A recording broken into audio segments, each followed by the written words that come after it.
Vi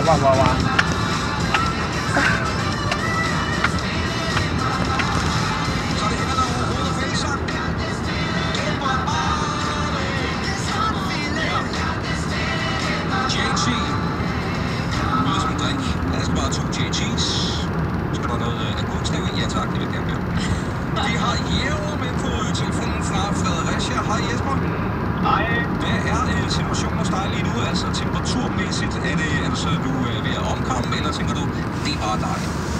Ej, jeg sidder jo i en bil, så jeg har været på din bil. Det er indtil videre, så er det bare mig. Ham der i Volvoen, der var ikke ham, der kom fra Krakow. Ham der i Volvoen, der kom ud og holdt lidt siden op. Ja, jeg kender den. Ja, der er nok nogle gange kunnet på roden lige på. Ja, han henter. Jamen, det er den, der skulle vi finder på.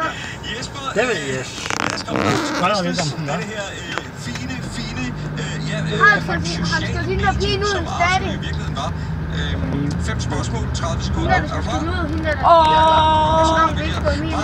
Det første sociale medie. Jeg kan ikke huske, det var det. Hvilket år startede siden? Ja. Gør hun? Nu skider du. Og hendes Tina kunne ikke suge det hele op. Hendes Tina kunne ikke suge det hele op. Sådan der. På Facebook, der kan man skrive på hinandens væg. Hvad skrev man i for Arthur? Hun sagde ikke, det var. Jeg stod i hinandens blog. Han vil altid sige noget sjovt. Du husker noget rigtigt.